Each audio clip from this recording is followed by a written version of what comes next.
হাতেৰে সম্পূৰ্ণৰূপে বিভাজ্য 5টা অংকৰে গঠিত আটাইতকৈ ডাঙৰ সংখ্যাটো কি?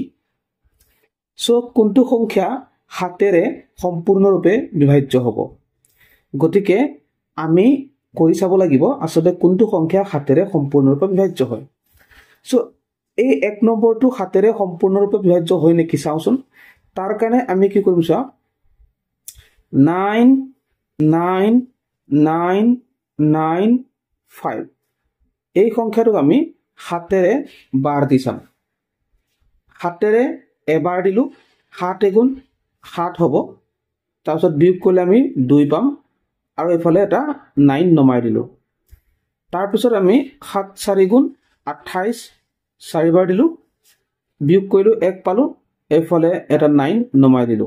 ওকে, তাৰপিছত আকৌ 7 2 14 হ'ল 14 বিয়োগ কৰিলে আমি পাম 5 আকৌ 9 এটা নমাই দিলো।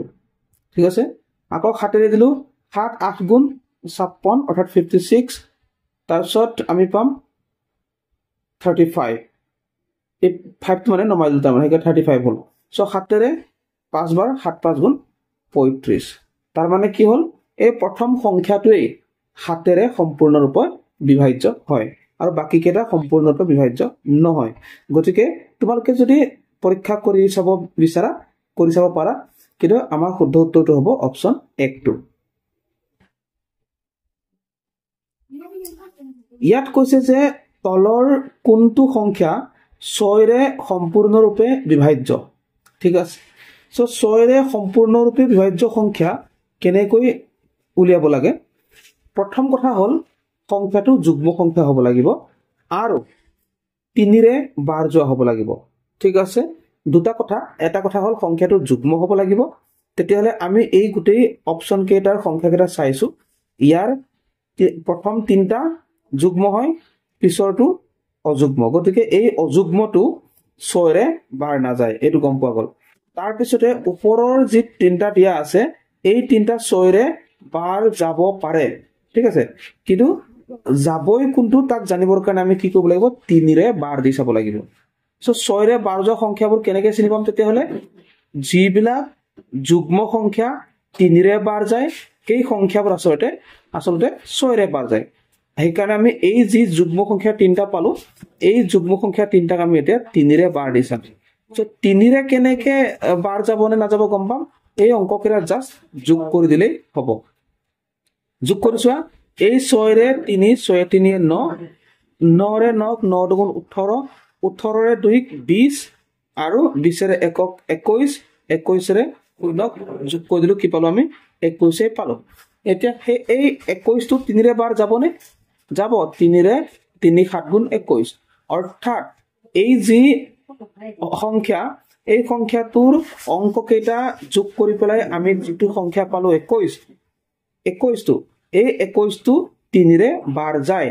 তাৰ মানে হ'ল এই সংখ্যাটো 3ৰে বাৰ যাব। ঠিক আছে, তাৰ মানে কথাটো হ'ল কি অপচন 1টোৰ এই যিটো সংখ্যা এইটোৱে 6ৰে সম্পূৰ্ণৰূপে বিভাজ্য সংখ্যা, বাকি কেইটা সম্পূৰ্ণৰূপে বিভাজ্য নহয়, অৰ্থাৎ 6ৰে বাৰ নাযায়। এইবোৰ 3ৰেও বাৰ নাযায়, সেইকাৰণে 6ৰে বাৰ নাযায়। ওকে, ঠিক আছে, তেতিয়াহ'লে শুদ্ধ উত্তৰটো কোনটো হ'ল অপচন 1টো। ওকে, ইয়াত কৈছে যে 20তকৈ সৰু আটাইবোৰ মৌলিক সংখ্যাৰ যোগফল। সো মৌলিক সংখ্যা মানে কোনবোৰ সংখ্যা আছিলে তোমালোকে যদি আগৰ ভিডিঅ'সমূহ ভালদৰে চাই আহিছা নিশ্চয়কৈ গম পাবা। ঠিক আছে, যদি মই কৈ দিছো মৌলিক সংখ্যা মানে হৈছে সেইবোৰ সংখ্যা যিবোৰ সংখ্যাৰ উৎপাদক মাত্ৰ 2টা থাকে। ঠিক আছে, সো এতিয়া 20তকৈ সৰু মৌলিক সংখ্যাবোৰ আমি লিখি ল'ম। প্ৰথমতে 2 হ'ব প্ৰথমতে, তাৰপিছত আহিব 3, তাৰপিছত আহিব 5, তাৰপিছত 7, তাৰপিছত 11, তাৰপিছত 13, তাৰপিছত 17, তাৰপিছতে 19। এইকেইটাই হৈছে মৌলিক সংখ্যা যিবিলাক 20তকৈ সৰু আৰু এইবিলাকক কি কৰিবলৈ কৈছে যোগফল উলিয়াবলৈ কৈছে। গতিকে তোমালোকে সিহঁতক যোগ কৰি দিয়া। ঠিক আছে, এনেকে যোগ কৰি দিয়া। ওকে, যোগ কৰি যদি তোমালোকে গণ্ডগোল পোৱা তোমালোকে এইটো এনেকে জাষ্ট থিয়কে পাতি ল'বা। ঠিক আছে, প্ৰথমতে মই ইয়াত পাতিছোঁ 19 তাৰপিছত আহিলে 17 তাৰপিছত আহিলে 13 তাৰপিছত আহিলে 11 তাৰপিছত আহিলে 7 তাৰপিছত আহিলে 5 তাৰপিছত 3 তাৰপিছত 2 গোটেইকেইটা যোগ কৰি দিয়া যদি যোগ কৰোঁ তেতিয়াহ'লে কি পাম 9 7 16 16 3 19 19 1 20 20 7 27 27 5 32 32 3 35 35 2 37 37 7 আহিব উকলিব 3 তাৰপিছত এইকেইটা যোগ কৰা 1 2 3 4 উকলা 3টো যোগ কৰি দিলে 7 আহিব 77 গতিকে অপচন ডি টো শুদ্ধ উত্তৰ ঠিক আছে ওকে ইয়াতে কৈছে চোৱা এটা হৰণ অংকৰ ভাজক 51 ভাগফল 16 আৰু ভাগশেষ 27 হলে ভাজ্যটো কি হ'ব সো আমি ভাজ্য ভাজক ভাগফল আৰু ভাগশেষৰ মাজত এটা সম্পৰ্ক আছে এইটো আমি জানো ঠিক আছে যদি তোমালোকে নাজানা তোমালোকে শিকি লোৱা মই ইয়াত লিখি দিম এই সম্পৰ্কটো যেতিয়া আমি কৰি দিম তেতিয়াহলে ইয়াৰ উত্তৰটো ওলাই যাব যেনে কি আছিল প্ৰথমতে আছিল ভাজ্য ঠিক আছে ভাজ্য সমান ইয়াত আহিব ভাজক তাৰপিছত আহিব পূৰণ পূৰণৰ পিছত আহিব ভাগফল